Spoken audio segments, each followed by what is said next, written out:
était, nous sommes et il sera. Une série où on veut mettre l'emphase sur le « nous sommes ». On explore, oui, les noms de Dieu, mais le but n'est pas juste d'explorer les noms de Dieu et donc qui est Dieu, mais c'est d'explorer qui nous sommes, parce que nous sommes créés à l'image de Dieu et avec Christ, nous sommes transformés de gloire en gloire à l'image de Jésus. Alors, ce que Dieu est, bien, ça fait partie de nous. Et plus on le sait, plus on en est conscient dans notre vie de tous les jours, plus on risque d'avoir un impact autour de nous autres. Parce que quand on n'est pas conscient de qui on est en Christ, on n'aura pas cette confiance d'agir comme Christ autant que si on sait qu'on est ça. On est le corps de Christ. On est les fils du Dieu créateur de l'univers. Son sang coule dans nos veines et nous avons ces caractéristiques à mesure que Dieu nous dépouille de notre vieille nature. Amen. La semaine passée, Andreas parlait, par exemple, de l'Éternel El Olam. Hein? Mais nous sommes l'éternité. Pourquoi? On a un commencement, par exemple, mais on n'a pas de fin. Donc, on marche avec cette certitude que nous sommes éternels et que non seulement nous sommes éternels, mais que la fin de l'éternité va être belle. En fait, le temps où c'est rough, il est court, très court comparativement à l'éternité. Mais on marche avec cet ADN-là, cette inspiration-là, ça fait partie de nous. Et plus on le reflète au monde, mais plus les gens ils ont le goût.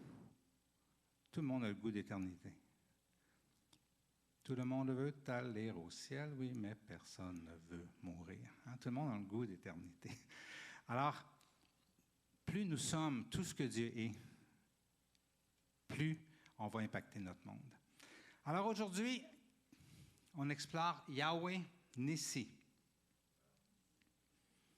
Je voudrais qu'on applaudisse notre nouvelle recrue, Timothée, en arrière, au PowerPoint, qui est en train d'être entraîné par Joachim. C'est beau de voir nos jeunes qui s'impliquent. Amen. Merci à Elias aussi, qui est notre chef du multimédia et qui va chercher des recrues. Amen.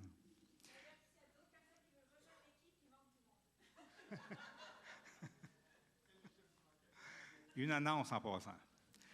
Yahweh Nissi, c'est le Dieu qu'on explore aujourd'hui et bien entendu dans le but de savoir qui nous sommes. C'est bon? Je vous lis le passage, le seul passage en fait où ce nom-là est nommé dans la Bible. C'est bon? Yahweh Nissi, dans Exode, chapitre 17, 8 à 15. OK? Bon, je vous lis l'histoire, mais je vous donne un petit peu le contexte. Moïse est sorti d'Égypte. Il a avancé un peu, il s'est passé quelques événements. Et là, il y a un groupe, une armée qui viennent l'attaquer, les Amalécites. Et ça dit, les Amalécites vinrent combattre Israël à Réphidim. Alors Moïse dit à Josué, « Choisis-nous des hommes, sors et combats les Amalécites. Demain, je me tiendrai au sommet de la montagne, le bâton de Dieu dans les mains. » Et Josué se conforma à ce que lui avait dit Moïse pour combattre les Amalécites. Quant à Moïse, Aaron et Hur, ils montèrent au sommet de la colline. Lorsque Moïse levait les mains, Israël était le plus fort. Lorsqu'il baissait les mains, Amalek était le plus fort. Comme les mains de Moïse devenaient lourdes et fatiguées, ils prirent une pierre qu'ils placèrent sous lui et il s'assit dessus. Aaron et Hur soutenaient ses mains, l'un d'un côté, l'autre de l'autre, et ainsi elles restèrent fermes jusqu'au coucher du soleil. Et Josué fut victorieux d'Amalek et de son peuple au tranchant de l'épée. L'Éternel dit à Moïse, « Écris cela dans le livre pour qu'on s'en souvienne et déclare à Josué que j'effacerai le souvenir d'Amalek de dessous le ciel. » Moïse construisit un autel et il l'appela Yahweh Nissi, c'est-à-dire l'Éternel, mon étendard. Je vous ai conté l'histoire pour qu'on comprenne pourquoi il a dressé un autel et qu'il l'a nommé l'Éternel, mon étendard, ou l'Éternel, ma bannière. De façon plus moderne, on pourrait dire l'Éternel, mon drapeau. C'est tout un peu des synonymes avec quelques variantes mineures qu'on ne regardera pas aujourd'hui. Donc, l'armée est là, c'est-à-dire Israël est là, et il y a une armée qui vient les attaquer. Ils n'ont pas provoqué rien, ils viennent les attaquer. L'armée était plus forte qu'eux autres. Okay? Et la preuve qu'on a de ça, c'est que chaque fois que Moïse était dans une position qui faisait que Dieu n'intervenait pas, ben, il perdait. Okay? Donc, dans le naturel, l'armée était plus forte qu'eux autres. Et c'est sûr qu'ils auraient toutes passé au tranchant de l'épée si Dieu n'avait pas intervenu. Mais Moïse, il n'avait pas peur. Il a dit à Josué, va combattre. Moi, je monte en haut. Okay? Et lorsqu'il levait les mains vers Dieu avec son bâton, il gagnait. Et lorsqu'il baissait les bras, il perdait. Dans notre vie, on est dans un combat, qu'on le veuille ou non. On parle depuis le début de l'année qu'on choisit nos combats. C'est vrai. Il faut choisir nos combats. Il y a des combats qui valent la peine d'être combattus, puis il y en a d'autres qui ne valent pas la peine. Okay? Marie-Pascale puis Sylvain ils ont décidé d'aller mener un combat au Mexique. Ils ont vu que ça valait la peine. Et ils ont choisi un bon combat. Okay? Mais on a des combats dans la vie qui, pour le vrai, ne servent à rien. Mais il y a des fois que tu es obligé de combattre parce que tu n'as pas choisi le combat. Tu es attaqué. C'est ce qui se passait avec Israël. Il était attaqué. Puis quand tu es attaqué, bien là, tu n'as pas le choix de combattre. Il faut que tu te défendes. Okay? Donc, c'était un combat, on pourrait dire, un peu imposé par les circonstances. C'est intéressant ici que Moïse ne va pas avec eux au combat. Il ne prend pas l'épée, il ne va pas combattre. Est-ce que le combat que Moïse a choisi est différent de Josué? C'est le même. Hein? Ils se défendent contre les Amalécites qu'ils attaquent. Il a juste décidé de combattre d'une autre façon. Et c'est ce qu'on va voir un peu. Et on va voir comment ça l'a amené à faire un autel et de donner un nouveau nom à Dieu, Yahweh Nissi. Dieu, mon étendard, Dieu, ma bannière. Dieu, comme nous, ne sait pas, OK? Mais il sait que Dieu, il ne sait pas comment combattre les Amalécites, comment gagner, mais il sait que Dieu, lui, va le faire. Hein? Il leur dit, Dieu va combattre pour nous. Donc, il ne sait pas comment Dieu va s'y prendre. Il ne sait pas non plus comment lui s'y prendre, mais il a confiance que Dieu va combattre parce qu'il a vu Dieu agir pas mal de fois en Égypte avec toutes les plaies, quand la mer s'est ouverte et depuis qu'il est sorti d'Égypte. Donc, il sait qu'il va combattre pour eux, mais il ne sait pas comment. Okay? Dieu lui dit comment combattre à ce moment-là. Dans Exode 14, 15, 16, ça dit « L'Éternel dit à Moïse ». Okay, là, on se retrouve dans une autre situation. Donc, là, je vous parle de l'apprentissage de Moïse. Qu'est-ce qu'il a fait? Qu'il a monté en haut d'une montagne par lui-même, qu'il a levé ses mains avec son bâton et que ça a marché. Okay? On monte un petit peu avant, je dirais, quelques semaines avant. Pas tant de temps que ça avant. Moïse se retrouve devant la mer Rouge avec tout Israël. Et l'armée de Pharaon s'en vient combattre. Okay? Donc, c'était la deuxième armée qui voulait les attaquer. Les Amalécites, c'était la deuxième. Celle de Pharaon a voulu les attaquer avant. Mais là, Dieu lui parle. Il dit, pourquoi ces cris? Dis aux Israélites de se mettre en marche, et toi, lève ton bâton, tends ta main sur la mer, et fends-la. Ainsi, les Israélites pénétreront au milieu de la mer à pied sec. Dieu il a dit quoi faire. Lève ton bâton. Qu'est-ce qu'il fait lorsque les Amalécites l'attaquent? Il se souvient. Il lève son bâton. OK? Il dit, ça marche quand je lève le bâton. Dieu l'a déjà fait, puis ça marche. Il m'a déjà dit de le faire, puis ça a marché, fait que je vais essayer la même affaire. Et ça a marché. Et Dieu lui rappelle que quand il nous demande quelque chose de simple, lever un bâton, n'est-ce pas? Aimeriez-vous ça, que tous vos problèmes se règlent quand vous levez un bâton? Ça serait le fun, hein? Il rappelle que quand on fait ce qu'il nous demande, lui, il travaille en arrière. Parce qu'il continue en disant, les Égyptiens sauront que je suis l'Éternel, quand le Pharaon, ses chars, ses cavaliers auront fait éclater ma gloire. Amen. Dieu a des plans. Dieu nous amène dans des situations où Dieu permet des situations, mais il veut se manifester. Il y a un plan en arrière de ça. Il travaille constamment, constamment, constamment. Tout ce que Moïse a eu à faire, c'est lever le bâton. Dieu a ouvert la mer. Dieu a fait passer son peuple. Dieu a endurci le cœur de Pharaon. Dieu a avancé les ennemis dans la mer. Dieu a refermé la mer sur eux autres. Ça, c'est lui qui a tout fait ça. Moïse, c'est quoi qu'il a fait? Il a juste levé le bâton. That's it. OK? C'est intéressant, hein? Donc, Moïse se souvient. OK? Se souvient que lorsque Dieu dit de faire quelque chose puis qu'on le fait, Dieu agit. Et tout de suite après que les ennemis ont été détruits égyptiens, dans Exode 15, il se met à chanter, OK? Un cantique.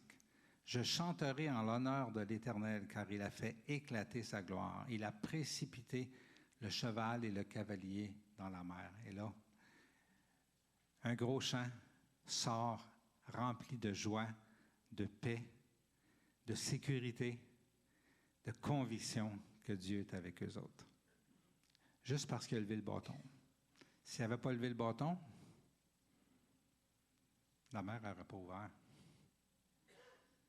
Mais Dieu a choisi quelqu'un qui lèverait le bâton pour sauver son peuple. Amen. Donc, Moïse voit qu'on l'attaque.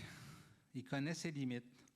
Il sait que son ennemi est plus fort que lui, mais il se souvient que quand il avait levé le bâton, ça avait marché. Amen. Quel bâton lève-t-il? OK? C'est intéressant de voir ça. Exode 17, 9. Après avoir dit à Josué, va combattre, il dit, moi, je vais me tenir au sommet de la semaine, je vais me tenir au sommet de la colline avec le bâton de Dieu à la main. Quel bâton? Le bâton de Dieu. C'est intéressant de voir qu'il dit le bâton de Dieu. Pourtant, Dieu ne l'appelle pas le bâton de Dieu. OK? Il faut voir d'où vient ce bâton-là. OK? La petite parenthèse. Quand que Moïse a rencontré Dieu pour la première fois, Dieu lui a demandé d'aller délivrer son peuple. Moïse avait peur. Il dit, ils ne m'écouteront pas. Ils vont me dire, c'est qui ce Dieu-là que tu nous parles? Dieu t'est apparu, on ne croit pas ça. Et c'est là que pour la première fois, le bâton rentre en ligne de compte. Dieu lui dit, qu'as-tu dans la main? Il dit un bâton. Donc, est-ce que c'est le bâton de Dieu? C'est le bâton de Moïse. Ce n'est pas le bâton de Dieu. Moïse, il le voit comme le bâton de Dieu, mais c'est le bâton de Moïse. Un bâton ordinaire. Moïse était un berger, il prenait soin des brebis, puis il avait un bâton comme n'importe quel berger. Il avait un bâton. Puis il s'en servait pour diriger les brebis, puis tout ça. Mais c'est un bâton, un bout de bois. Zéro pouvoir, il n'y a rien là-dedans. Qu'as-tu à les mains? Ben, j'ai un bâton. Il dit, jette-le par terre. Il jette par terre, il devient un serpent. Il dit, reprends-le par la queue. Il le prend par la queue, il redevient un bâton. C'est juste le bâton de Moïse. Mais Moïse s'est rendu compte que son bâton, qui était juste un bâton, quand il faisait avec son bâton ce que Dieu lui demandait,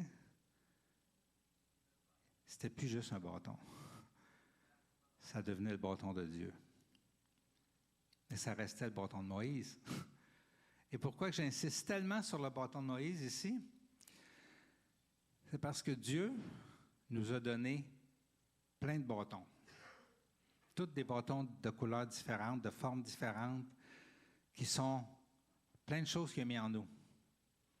Il nous a donné un corps, il nous a donné des talents, il nous a donné, il nous a fait apprendre des choses au courant de notre vie. Il nous a donné des tendances. Il nous a donné un caractère. Il nous a donné plein de choses qui viennent de lui. Et par ce bâton-là, il est en train de nous montrer que si avec ce qu'il nous a donné, on fait sa volonté, ben, ce qui avait l'air bien ordinaire va devenir hyper puissant entre ses mains. Simplement parce que on lui rend grâce pour... on met à sa disposition plutôt ce que lui nous a donné. C'est fort, hein? Puis, Moïse, c'est ce qu'il réalisait. Alors, quand il est monté, quand il a vu qu'un peuple l'attaquait, il se souvenait que son petit bâton ordinaire, il l'avait déjà levé, puis la mer Rouge s'était ouverte. Alors, il disait à Josué, moi, je m'en vais en haut, puis je m'en vais lever le bâton. On n'est pas en danger, je me souviens ce qui se passe quand on utilise ce bâton-là. Amen. Dans Exode 17, 11, lorsque Moïse levait la main avec son bâton, Israël avait l'avantage dans la bataille. Lorsqu'il la laissait retomber, Amalek l'emportait. OK? Quelle leçon incroyable pour Moïse. Ils gagnent, ils perdent. Ils gagnent, ils perdent. Je ne sais pas s'il le faisait pour le... Tu sais, quand tu te rends compte, gagne, perd, gagne, perd. Là, il se met à rire. C'est vraiment drôle. Gagne, gagne, gagne, gagne, perd, perd, perd, perd. Je ne sais pas si Moïse s'amusait de même. Probablement pas, il ne voulait pas perdre d'homme, mais tu sais, en médecine, quand il y a des effets secondaires, on n'est pas trop sûr si c'est le médicament. On dit aux gens, ben, arrête ton médicament. Si des effets secondaires partent, ben, reprends-le pour être sûr que c'était bien ça. Puis si les effets secondaires reviennent, ben, on sait que c'est ça, là. Fait que Moïse, il savait, là, que lever son bâton, ça faisait toute une différence. Puis baisser son bâton, c'était pas bon. On sait que, finalement, il l'a laissé dans les airs et qu'il a gagné la bataille, puis qu'il était capable de le laisser dans les airs. Pourquoi? Parce qu'il y avait 2 personnes qui supportaient ses mains. C'est pas bon d'être seul. OK? On a besoin d'être plusieurs. Amen. Les hommes, c'est ce qu'on s'en va faire à la retraite. Se rendre compte à quel point on a besoin les uns des autres. Et pour le vrai, la retraite des hommes, c'est toujours, pour les femmes sûrement aussi, là, mais c'est toujours puissant pour nous renforcer. Parce qu'on se renforce les uns les autres, mais en même temps, on sort de là avec des appuis, des gens sur qui on peut s'appuyer, des gens qui peuvent nous tenir les mains levées lorsqu'on est dans le combat. Amen. Fait que c'est très bon. Je vous encourage vraiment à venir à la retraite. Donc, Moïse remporte la victoire. OK? Donc, il sait que ce qu'ils viennent de vivre, OK, c'est pas juste pour lui, parce que Dieu lui dit après, l'Éternel dit à Moïse, consigne cela par écrit, pour qu'on garde le souvenir et qu'à l'Assomption en 2025, le 2 novembre, que les gens de l'Assomption puissent savoir qu'il y a une puissance à faire ça. Dieu, quand il demande d'écrire quelque chose, c'est parce qu'il veut que ça reste. OK? Donc, c'est quoi ce principe-là que Moïse est en train d'apprendre avec son bâton qu'il lève dans les airs? C'est intéressant de voir qu'après ça, il construit un autel et il l'appelle l'Éternel, mon étendard, comme on a vu. Yahweh Nissi. OK? Dans différentes versions, ils disent bannière. OK? On peut dire drapeau aussi. Qu'est-ce que c'est? Nissi. Qu'est-ce que ça signifie? Bien, c'est une bannière, c'est un drapeau qui était utilisé régulièrement et qui a été utilisé dans l'histoire, dans plein de peuples, et dont le peuple d'Israël. Okay? Ça vient d'un autre mot, Nes, qui signifie bannière. Mais Nissi, c'est ma bannière à moi. Yahweh, ma bannière. Dieu, ma bannière. Okay? Vous autres, vous pouvez avoir la bannière que vous voulez, mais la mienne, c'est Yahweh qui est ma bannière. Okay? Donc, qu'est-ce que ça fait une bannière? Bien, dans toutes les utilisations qu'on en fait, bien, ça rehausse notre identité. Okay?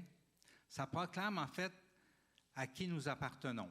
Hein, dans l'histoire des bannières médiévales, les seigneurs et les familles nobles, okay, ou les royaumes avaient toutes leurs bannières et le monde, c'était leur identité. Ça pouvait représenter une lignée royale, ça pouvait représenter une nation aussi. C'est pour ça que dans la vie civique et nationale, on a des drapeaux. Hein, je me souviens, c'est moins fort au Canada, mais je me souviens, mes enfants, quand ils grandissaient au Mexique, il y avait tous les lundis, c'était l'allégeance au drapeau. Puis, ils levaient le drapeau, puis là, il y avait quelque chose qui prononçait. Donc, c'est aussi un engagement. Ça représente aussi une unité. On se réunit autour de ce drapeau-là. On fait une allégeance. Donc, on montre à qui nous obéissons et à qui nous appartenons et qui nous suivons. Okay? Et ça représente aussi la victoire, hein, le drapeau de la victoire. Quand on hisse le drapeau, c'est la victoire. Quand on découvre un pays, on met notre drapeau. Le drapeau nous appartient, donc c'est une appartenance aussi, c'est tout ça. Okay? La bannière. Donc, quand on dit Yahweh, ma bannière, okay, ben c'est Dieu à qui j'appartiens, Dieu que je suis, Dieu à qui j'obéis, Dieu qui est ma victoire, Dieu qui nous unit autour de lui. Notre identité, mon identité est en Dieu. C'est ça que ça veut dire, la bannière. C'est fort, c'est puissant comme signe. Et après avoir vécu ce que Moïse a vécu, ben pour lui, sa bannière, c'était Yahweh, c'était Dieu, celui qui s'est appelé « Je suis celui qui est ». Amen. C'est intéressant que le bâton que Moïse a levé, est-ce qu'il y avait une bannière en haut de son bâton? C'était juste un bâton. Il manquait le tissu. L'autel qu'il a dressé, est-ce qu'il y avait une statue, un idole dessus? Non. C'était Yahweh. Hein? Dieu se révélait à son peuple, mais était invisible. Tous les peuples de la terre avaient des dieux visibles. Mais Yahweh, lui, était un Dieu invisible. Et les gens ont besoin de visibles. C'est pour ça que constamment dans l'histoire du peuple d'Israël, ils retombent toujours vers des idoles, parce qu'ils sont palpables, sont en métal, sont en bois. Okay? Ils ont besoin de quelque chose de visible. Et Dieu, il bataille pendant 1500 ans à leur faire comprendre, 2000 ans, qu'ils n'ont pas besoin de toucher à du métal ou du bois. Lui, il est le Dieu Tout-Puissant. Toutes ces idoles-là ne font rien pour eux, n'ont aucun pouvoir. Ils ont des yeux, mais ne voient pas, une bouche, mais ne parlent pas. Mais lui, Yahweh, il voit, il parle, il aime, il pardonne, il visite, il relève, il fait plein de choses qu'aucune idole, aucun Dieu que les hommes inventent ne font. Mais il est invisible. Donc, Dieu, ma bannière, il est au bout de mon bâton, mais il n'y a pas de tissu parce que c'est Dieu qui est là. Si je mets un tissu, bien, ça devient une idole. Donc, c'est Dieu, Yahweh, qui est ma bannière. Amen. Maintenant, une question. Quand est-ce que Nissi, Yahweh, ma bannière, était-elle puissante? Quand est-ce qu'elle devenait puissante? Quand il le levait. OK? Donc, quand Moïse l'élevait. Quand Moïse élevait en son nom les choses ordinaires qu'il possédait. Son cœur, ses mains, ses yeux, son bâton. OK? C'est là que ça devenait puissant.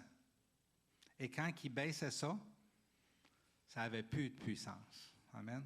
Si on élève le nom de Dieu et qu'on élève vers lui tout ce qu'il nous a donné, nos dons, nos biens, notre temps, nos talents, à Dieu, Jésus parle de la parabole des talents. Celui qui n'a rien fait avec et qui ne l'a pas élevé, il l'a donné à un autre, le talent. Mais tous ceux qui ont utilisé pour Dieu leur talent, il les a multipliés. OK? Donc, quand on baisse et qu'on cache, il ne se passe rien. Quand on élève, c'est là que la puissance de Dieu se manifeste. Jésus, notre Seigneur, notre Sauveur, notre modèle, c'est lui qu'on suit. Lui, qu'est-ce qu'il a fait de Yahweh Nissi dans sa vie? Hein, c'est notre modèle en tant qu'homme. Qu'est-ce qu'il a fait de Yahweh Nissi? Intéressant que Jésus, même s'il est Dieu, tout le long qu'il a été dans son rôle d'homme sur la terre, okay, après s'être incarné, il a élevé Yahweh toute sa vie, le Père. Okay? Dans ses prières, hein, il dit, quand vous priez, dites « Notre Père ». Pas dites, quand vous priez, dites Jésus. Il dit, quand vous priez, dites « Notre Père qui est aux cieux ». Quand il prie lui-même, il dit, maintenant ils savent, Père, que tout ce que tu m'as donné vient de toi, car je leur ai donné les paroles que tu m'as données. Il élevait toujours le Père au-dessus de lui. Même il y a une fois qu'il dit, le Père est plus grand que moi. Amen. Dans ce qu'il dit, donne la gloire au Père. La parole que vous entendez n'est pas de moi, mais du Père qui m'a envoyé. Car je n'ai pas parlé de moi-même, mais le Père qui m'a envoyé m'a prescrit lui-même ce que je dois dire et comment je dois parler. Dans ce qu'il fait, si je ne fais pas les œuvres de mon Père, ne me croyez pas. Le Père qui demeure en moi, c'est lui qui fait ces œuvres-là. Le Fils ne peut rien faire de lui-même. Il ne fait que ce qu'il voit faire au Père. Yahweh Nissi pour Jésus, dans sa volonté. Je ne puis rien faire de moi-même. Je juge selon ce que j'entends et mon jugement est juste parce que je ne cherche pas ma volonté, mais la volonté de celui qui m'a envoyé. Et lorsqu'il est dans le jardin de Gethsémani et qu'il voudrait donc qu'il y ait un autre moyen de nous sauver, mais qu'il n'y en a pas d'autre. Il dit, mon Père, si cela est possible, que cette coupe s'éloigne de moi. Toutefois, non pas ce que je veux, mais ce que toi, tu veux. Amen. Toute sa vie, Jésus, notre modèle, okay? Toute sa vie a élevé sa bannière, Yahweh Nissi, aux yeux des gens. Au lieu de prendre tout le crédit pour lui-même, alors qu'il y a eu le crédit de ne jamais pécher durant toute sa vie d'homme, en priant, en suppliant. Amen. Et même en temps de persécution, alors qu'on l'accusait d'avoir des démons, il dit, je n'ai pas de démons, mais j'honore mon Père. Et vous, vous me déshonorez. Je ne cherche pas ma gloire. Il en a un qui la cherche et qui juge. Amen. Donc, nous sommes le corps de Christ. Et nous sommes ceux qui, à la place de Jésus, depuis que Jésus est monté au Père, élevons cette bannière-là, ce drapeau-là, comme Jésus le fait toute sa vie. Et qu'est-ce qui arrive si on l'élève? Il gagne puis il est puissant. Et qu'est-ce qui arrive si on le baisse? Dieu nous laisse à nous-mêmes, dans notre nature naturelle, qui n'est pas forte. OK? Avec tous nos problèmes, nos défauts, nos tendances qui ont à être changées. Mais lorsqu'on l'élève, il agit. On avance. Son royaume avance. Il nous donne la victoire. C'est ça qui arrive. Amen. Alors pourquoi j'élève Dieu devant les hommes? Bien, Jésus m'inspire à le faire. Parce que comme Jésus, comme le Père était pour Jésus, Dieu est ce qui est plus important pour moi. Il est mon appui, ma raison de vivre. Il est le créateur du monde. Okay? Il est la seule solution pour le monde, dans tout ce qui se passe dans le monde. Il est ma bannière. Yahweh est ma bannière. Amen. Maintenant, Jésus, est-ce qu'il a juste levé le drapeau?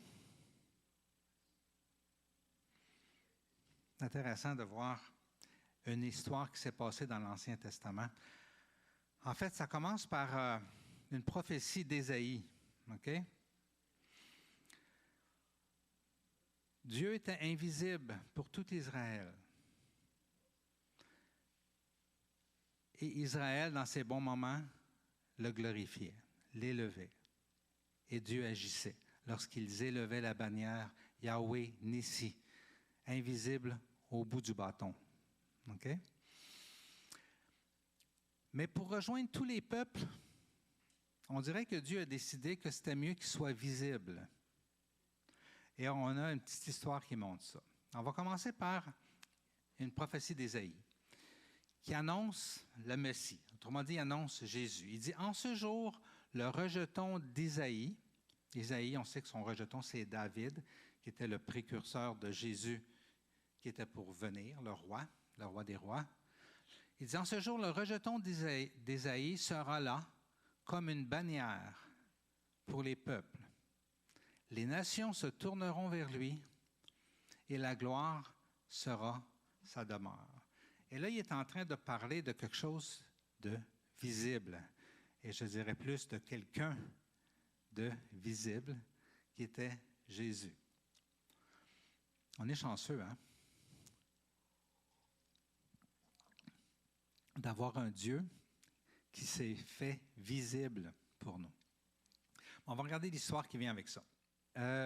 Dans Nombre, alors qu'à un moment donné, comme d'habitude, comme souvent, le peuple de Dieu chiolait, OK? Dieu leur a envoyé des serpents, OK? Pour leur montrer qu'ils étaient vraiment dans la mauvaise route. Dieu envoie tout le temps quelque chose pour nous ramener dans la bonne voie, OK? C'est-à-dire, il partit du mont, je vous lis Nombre 21, 4 à 7. Ils partirent du mont Hor, par le chemin de la mer des roseaux, pour contourner le pays d'Édom. Le peuple s'impatienta en route et parla contre Dieu et contre Moïse. « Pourquoi nous avez-vous fait quitter l'Égypte, si c'est pour nous que nous mourions dans le désert? En effet, il n'y a ni pain ni eau, et nous sommes dégoûtés de cette misérable nourriture. » Il parlait de la manne. Alors l'Éternel envoya des serpents venimeux contre le peuple. Ils mordirent le peuple, et beaucoup d'Israélites moururent. Le peuple vint trouver Moïse et dit, « Nous avons péché, car nous avons parlé contre l'Éternel et contre toi. Prie l'Éternel afin qu'il éloigne ces serpents de nous. » Moïse pria le peuple. Okay? Donc, Moïse a commencé par prier pour le peuple. Et ensuite, ça dit, « Et l'Éternel lui dit, okay? On peut le voir ici, « Fais-toi un serpent venimeux, et place-le sur une perche. » Oh, soudainement, sur le bâton, il y a quelque chose. Et c'était un serpent venimeux. Et il dit, « Toute personne mordue qui le regardera aura la vie sauve. » C'est intéressant. Est-ce que ce serpent venimeux représente Jésus? Ça représente plutôt ce que Jésus a fait. OK? Le serpent, c'est celui qui a trompé Adam et Ève, qui a fait que toute la terre entière vit dans le péché. Mais Dieu annonçait ici qu'un jour, ce serpent-là serait cloué à une croix. Par qui? Par celui qui n'a jamais péché et qui a décidé de prendre sur lui tous les péchés du monde et toutes les astuces de ce serpent-là, et qu'il clouerait à la croix, afin qu'il soit éliminé, et afin que tous ceux qui croient en Jésus ne périssent pas, mais qu'ils aient la vie éternelle. Okay? C'est un précurseur de l'œuvre de Jésus que Moïse est en train de faire et de mettre sur un bâton. Soudainement, quelque chose de visible qu'il regardait, et quand il regardait, il était sauvé. Wow! Et Dieu explique des centaines d'années plus tard à Nicodème, un prêtre. Il lui dit, tout comme Moïse a élevé le serpent dans le désert, il faut aussi que le Fils de l'homme soit élevé, afin que quiconque croit en lui ne périsse pas, mais qu'il ait la vie éternelle. Et soudainement, Jésus devenait Yahweh Nissi, ou Jésus Nissi. Pas écrit dans la Bible. Jésus Nissi, OK? Écrivez pas ça dans la Bible, OK? Mais lorsqu'il explique aux pharisiens qu'il persécutait qui il était vraiment, dans Jean 8, 28, Jésus leur dit, « Quand vous aurez élevé le Fils de l'homme, donc il parle encore de la même chose, sur une croix, quand vous m'aurez crucifié, alors vous reconnaîtrez que moi, je suis. » Et moi, je suis, c'est quoi ce « je suis » ? Yahweh. Yahweh, ça veut dire « je suis ». Il dit « je suis le Yahweh Nissi, moi ». C'était dur à comprendre pour eux autres parce qu'ils voyaient quelqu'un. Et ils n'étaient pas supposés de voir personne quand il parlait de Yahweh. Mais Dieu s'est fait homme et il est venu vivre parmi nous. Il nous a révélé le Père, visiblement. Wow! Quel Dieu incroyable! Pour que toutes les nations de la terre soient sauvées. Ça, c'est l'œuvre de Dieu. Yahweh, Nissi pour nous. Et je finis avec ça. C'est comme pour Moïse. Mais comment? C'est quoi Yahweh Nissi pour nous? OK? Yahweh Nissi, Jésus Nissi, pour nous, c'est la même chose. Et qu'est-ce que cette histoire représente pour nous? Quand on l'élève, il agit. Quand on le cache, il n'agit pas. Dieu veut agir. Il s'est choisi un peuple pour agir, pour changer le monde, pour conquérir le mal, pour répandre le bien sur la terre. Et c'est nous ça, l'Église. Mais on a quelque chose à faire, que Moïse a fait, quand il s'est souvenu que ça marchait. C'est d'élever le nom de Jésus. D'élever Dieu dans notre vie quotidienne. De lui donner honneur. De mettre à sa disposition qui on est, ce qu'on a, ce qu'il a mis dans nos mains, les bâtons qu'il a mis dans notre main. C'est juste là que Dieu agit. Mais il agit de façon fidèle pour tous ceux qui le font. Amen. Et je peux vous dire, la différence que ça fait dans ma vie, quand je l'élève et quand je ne l'élève pas. Puis j'ai vécu les deux. Des fois, je l'ai élevé, des fois, j'ai eu peur puis je ne l'ai pas fait. Quand j'ai eu peur puis je ne l'ai pas fait, il ne s'est rien passé. Quand j'ai vaincu ma peur puis que je l'ai fait, Dieu a agi tout le temps. Dieu est fidèle et il agit tout le temps. Donc, c'est quoi Yahweh Nissi pour nous? Et comment qu'on peut le vivre? C'est en élevant par Jésus notre bannière, en lui donnant gloire pour tout ce qu'on fait pour lui, en le mettant en priorité dans notre vie, en mettant à sa disposition tout ce qu'il nous a donné, en levant des mains pures pour lui, en élevant des chants de louange, des prières, des supplications, en reconnaissant publiquement, parce que Moïse est monté en haut d'une montagne et tout le monde le voyait, autant Israël que les Amalécites, tout le monde le voyait, en reconnaissant publiquement que Jésus est Seigneur et Créateur, en montrant au monde qu'il vit en nous et en faisant les œuvres qu'il a préparées et en disant les paroles qu'il a déposées dans nos cœurs. C'est ça, Yahweh Nissi, pour chacun de nous. Et Dieu s'attend à ce que Yahweh soit notre bannière. à ce que Dieu soit notre bannière, à ce que Jésus soit notre bannière. Amen. Je vais inviter Louis-René. J'avais demandé avant, j'aimerais ça qu'on puisse avoir un temps de... On ne chantera pas un chant. J'ai dit à Louis-René, je suis content que tu n'aies pas préparé de chant parce que c'était mon plan. On dirait que c'est toujours mes plans, Louis-René.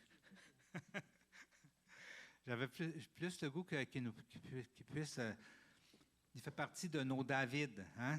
David, il allait puis il jouait de la musique et ça créait une ambiance spirituelle. Et un des prophètes, quand on lui a demandé de révéler quelle était la volonté de Dieu, c'était Élisée, je crois. Il a dit, va me chercher un musicien. J'ai besoin d'un musicien si tu veux que je te dise qu'est-ce que Dieu pense ou ce que Dieu veut faire. Hein? Puis moi, je pense qu'il y a une puissance quand un chœur d'adorateurs, comme Louis-René, comme nos autres musiciens, vont jouer et adorer Dieu en musique, ça fait fuir ce qui nous empêche de pouvoir être en contact avec Dieu. Alors, j'avais le goût qu'on le fasse dans cette ambiance-là. Jésus nous dit, vous êtes la lumière du monde. Une ville située sur une montagne ne peut pas être cachée. Et on n'allume pas non plus une lampe pour la mettre sous un seau, mais on la met sur son support et elle éclaire tous ceux qui sont dans la maison.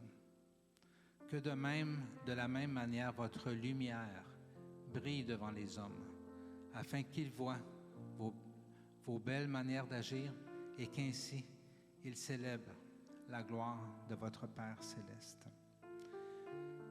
Hier, j'étais dans cet événement à Vade, et le but de cet événement-là, de ce mouvement-là, c'est d'encourager les gens de lever leur bannière, pas juste le dimanche matin, mais dans leur vie de tous les jours, quand ils vont faire du sport, quand ils vont travailler, quand ils rencontrent leur famille, d'élever la bannière, parce que Dieu agit quand on la lève, la bannière.